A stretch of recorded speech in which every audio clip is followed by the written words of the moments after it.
My name is Victoria Chen, and at 65 years old, I thought I'd seen every kind of deception life could throw at me. 30 years as a forensic accountant taught me to spot fraud from a mile away. But I never imagined I'd need those skills to catch my own son stealing not just from me, but from 8 other elderly people right under my roof.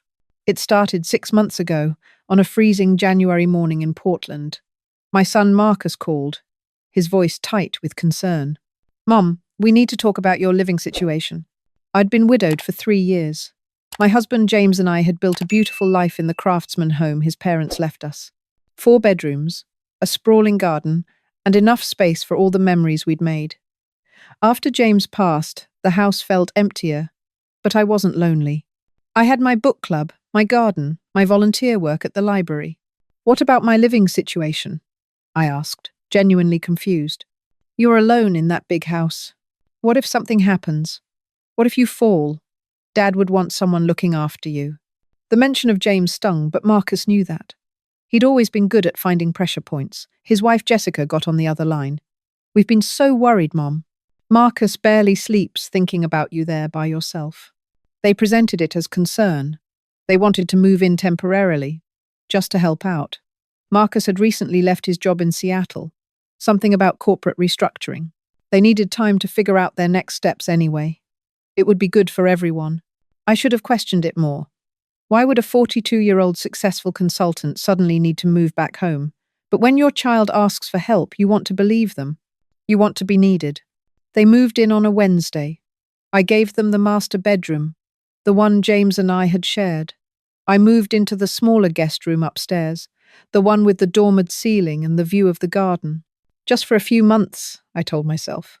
The first week was pleasant. Jessica cooked elaborate dinners. Marcus fixed the loose banister I'd been meaning to repair. They were attentive, almost excessively so. Then small things started changing. Marcus suggested I might want to go to bed earlier. "You look tired, Mom. Your health is so important." Jessica began making me herbal tea every evening. A special blend, she said, would help me sleep better. I'd never had trouble sleeping before, but I didn't want to seem ungrateful. The tea worked too well. I'd fall asleep by 9 and wake up groggy at 7, feeling like I'd been drugged. Which, I later discovered, I had been. Just a mild sedative, nothing dangerous, but enough to keep me unconscious for 10 hours straight. I noticed the locked door next. The room that used to be James's study, the one with the heavy oak desk and walls of law books, was suddenly off limits. "We're using it for storage while we reorganize," Marcus explained when I asked why it was locked. "Lot of boxes everywhere, don't want you to trip. I'm 65, not 95. I've run 2 marathons since James died, but I let it slide." Then came the financial discussions. Marcus thought I should consider a power of attorney just as a precaution. "Dad handled everything, right? Do you even know how to manage the investments? The property taxes?" His tone was gentle, but the implication was clear. I was incompetent. "I am a forensic accountant. I've untangled corporate fraud schemes worth millions. I organized our finances with spreadsheets color-coded by quarter." But Marcus was betting I'd be too polite to remind him of that. The breaking point came on a Tuesday evening. I'd skipped the herbal tea, pouring it into the sink when Jessica wasn't looking. I wasn't sure why, just instinct. That night, I didn't fall into the usual heavy sleep. Around midnight, I heard voices downstairs. I crept to my door and opened it slightly. The house was dark except for light spilling from under the study door. I heard Marcus's voice, smooth and reassuring. "I know this seems overwhelming, but trust me, this is the best way to protect your assets." A woman's voice, elderly and uncertain. "I don't know. My daughter said I shouldn't sign anything without her looking at it first." Jessica's voice cut in, saccharine sweet. "Of course you can wait if you want, but didn't you say your daughter lives in Boston? How long before she can fly out? Meanwhile, the property taxes are due. If you miss that deadline, the county could start foreclosure proceedings. We've seen it happen to so many seniors." The fear tactic. Classic manipulation. My forensic training kicked in. This wasn't a casual conversation, this was a con. I stayed frozen at my door, barely breathing. I heard papers shuffling, the scratch of a pen. Then Marcus. "Perfect. We'll get this filed first thing tomorrow. You're going to feel so much better knowing everything's protected." The woman. And you're sure this is just for the power of attorney? I'm not signing over the house? Jessica. Of course not. This just gives us the ability to help manage things if you become incapacitated. It's standard elder care planning. My mother-in-law has the same arrangement with us. I felt sick. They were lying, using me as a false reference to scam some poor woman. I heard footsteps and quickly shut my door, pressed my ear against it. The woman left through the back door, the one that led to the driveway. A car started and drove away. Then Marcus and Jessica alone. That's 8 this week, Jessica said. This is working better than I imagined. Mom's upstairs knocked out cold. The tea's perfect. She'll never know. I slid down against my door, hand over my mouth to keep from making a sound. My son. My son was running a scam operation out of my house, using my supposed care as a selling point to vulnerable seniors. I didn't sleep the rest of that night. I sat in the dark, my accountant brain cataloguing everything I'd noticed over the past months. The locked room, the insistence on early bedtimes, the sudden interest in power of attorney, the way they discouraged my friends from visiting, saying I needed rest. They were isolating me while using my home as a base for elder fraud. At dawn, I made a decision. I couldn't confront them directly. I needed evidence. Solid, irrefutable evidence. The kind that would hold up in court and protect those 8 victims, whoever they were. I got dressed and went downstairs. Marcus was making coffee, whistling. Morning, Mom. You're up early. Couldn't sleep, I said truthfully. I think I'll skip the tea tonight. Maybe it's making me too groggy. A flash of something crossed his face. Annoyance? Worry? But he smiled. Sure, whatever you think is best. That day, I drove to a store 3 towns over and paid cash for a tiny wireless camera, the kind marketed for home security. The young clerk showed me how to set it up on my phone.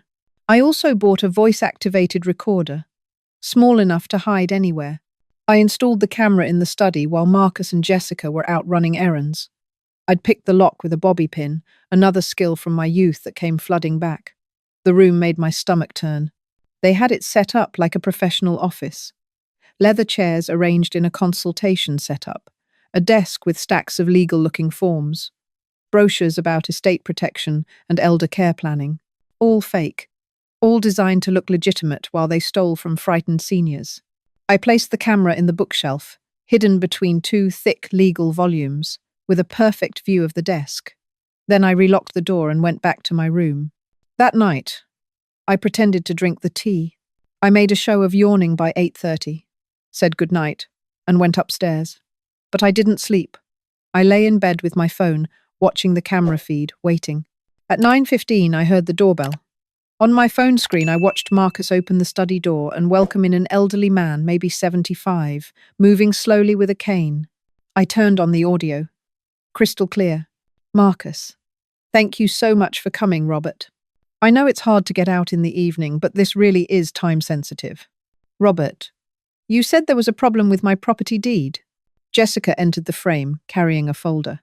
We discovered some irregularities when we were doing a routine title search. It looks like there might be a lien on your property from your late wife's medical bills. If we don't address it quickly, you could lose the house. Robert looked stricken. But I paid all her bills. I sold my truck to cover what insurance didn't. Marcus. So sympathetic. I'm sure you did. But sometimes hospitals file these things years later.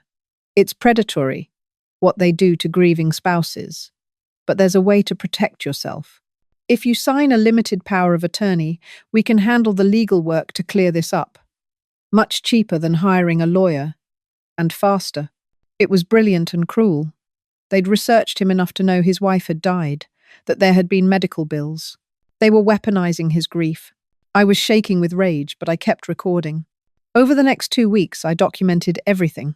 I watched them bring in 9 more people, always elderly, always frightened by some fabricated crisis.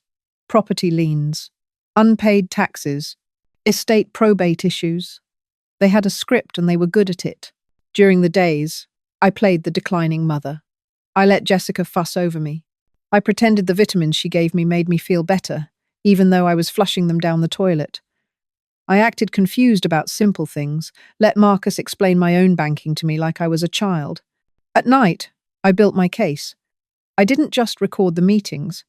I pulled every document I could from the study. I photographed the fake forms, the forged letterhead they used. I tracked down contact information for their victims using names I'd heard in the recordings. On a Friday afternoon, I told Marcus I needed to visit my sister in Eugene for a few days. Just some girl time. I'm feeling a bit cooped up. Marcus looked almost relieved. More freedom to operate. That's great, Mom. You should get out more. I packed a bag, made a show of leaving, but I only drove around the block to my neighbor Dorothy's house. Dorothy was 78, sharp as a tack, and had been my friend for 20 years. Something terrible is happening, I told her. I showed her everything I'd gathered. Her face went pale, then red with fury. How long has this been going on? Months. Maybe longer before they moved in. Dorothy made coffee while I laid out my plan. I needed one more piece of evidence. I needed to catch them in the act of actually filing the fraudulent documents, or see where they were keeping the money. Stay here, Dorothy said. Use my guest room. Watch from here if you need to. That night, Dorothy and I sat in her darkened living room, which had a clear view of my driveway. At 8 p.m., a car pulled up. An elderly woman got out, moving uncertainly toward my back door. Through my camera feed, I watched Marcus greet her. But then something different happened. Instead of the usual consultation, I heard Marcus on the phone. Yeah, we've got Mrs. Patterson here now. Should have the signed documents in 20 minutes. Then we'll need the notary to come by. We're ready to file first thing Monday. A notary. They were escalating. This wasn't just getting signatures anymore. They were actually filing the fraudulent power of attorney documents. Dorothy grabbed my arm. Victoria, this is it. This is when you call the police. She was right. I'd been so focused on building a perfect case that I'd almost let them actually steal from Mrs. Patterson. I called 911, explained I had evidence of an ongoing fraud scheme targeting seniors. The operator tried to rush me off until I said the magic words. I have video evidence of elder financial abuse happening right now at my address. That got attention. They said officers were on the way and to stay on the line. I watched through my camera as Mrs. Patterson signed documents, her hand shaking. Jessica was using that sweet, reassuring voice. Marcus was checking his watch, probably waiting for the notary. 12 minutes later, I saw the flash of police lights in my driveway. The next hour was chaos. I crossed the street and met the officers outside. I showed them my recordings on my phone. 2 more patrol cars arrived. I gave them my key, and they went inside. Through Dorothy's window, we watched them lead Marcus and Jessica out in handcuffs. Marcus was shouting, "This is my mother's house. We live here. This is a mistake." I stepped out of Dorothy's house into the streetlight. Marcus saw me and his face went white. "Mom? What are you? You said you were in Eugene." "I lied," I said calmly. "Much like you've been lying for months."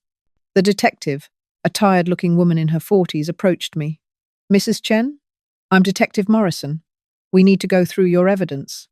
We spent 3 hours at the police station that night. I handed over my camera footage, my photographs of documents, my list of victims I'd identified. Detective Morrison's expression grew grimmer with each recording. "Mrs. Chen, do you understand how dangerous this was? Staying in that house, spying on them? If they'd caught you." "I know.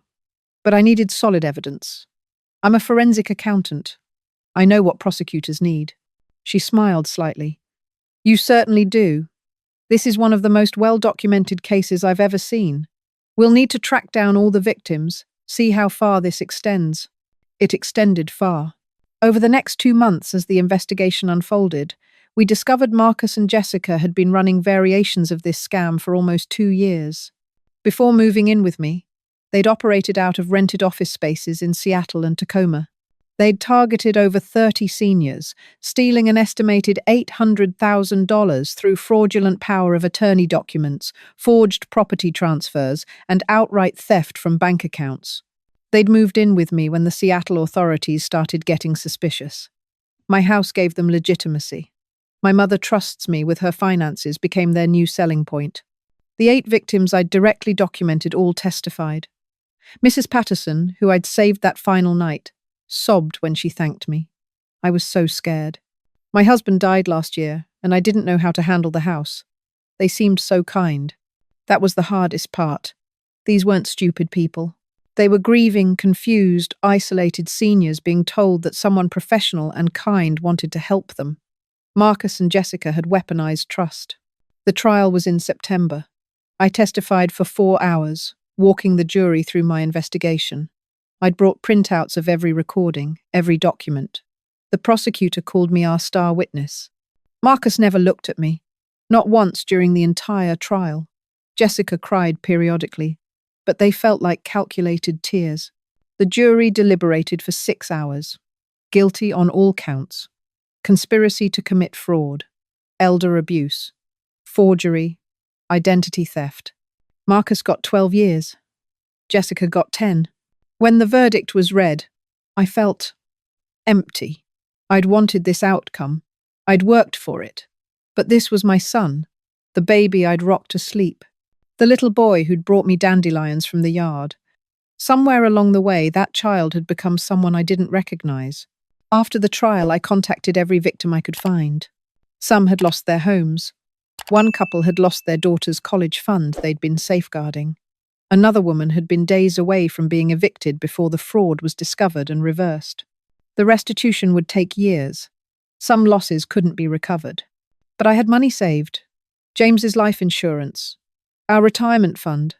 I'd been planning to leave it all to Marcus someday. That plan was now impossible. So I did something else. I established the Elder Protection Fund with $200,000 from my savings. It provides free legal assistance to seniors targeted by financial fraud. It also funds education programs, teaching older adults how to recognize scams. Mrs. Patterson was my first board member. Dorothy was my second. Together, we've helped 32 seniors in the last 8 months recover from fraud. We've run workshops at senior centers. We've published guides. We've created a hotline. I sit now in my house, the one I thought I might lose. The master bedroom is mine again. I repainted it a soft blue. The study is no longer locked.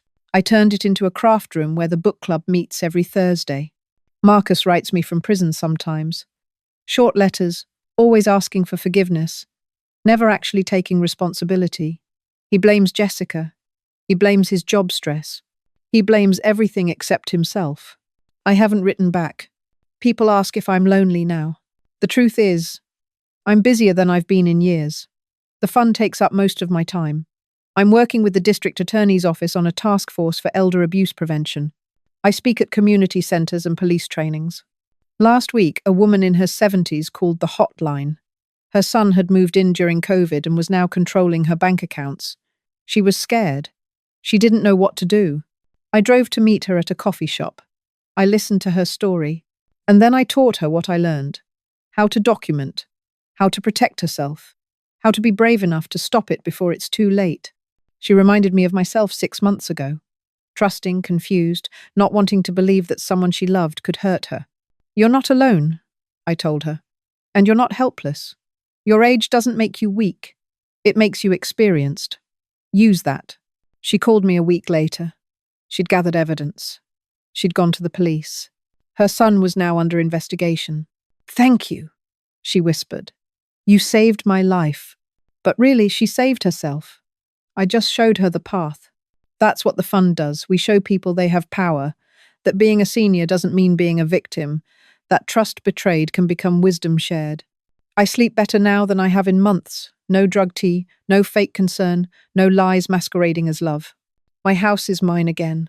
My life is mine. And I'm using both to make sure what happened to me never happens to anyone else. Marcus will be released when he's 54. Jessica at 52. They'll have to rebuild their lives from nothing, carrying the weight of what they did. I'll be 77 when Marcus gets out. I don't know if I'll see him. I don't know if I can. But I know this. I'm not the confused, trusting mother he thought he could manipulate anymore. I'm Victoria Chen. I'm a forensic accountant, a widow, a friend, and now an advocate. I caught my own son stealing from me and 8 other seniors. I put him in prison with a smile on my face and evidence in my hand. And I sleep just fine at night.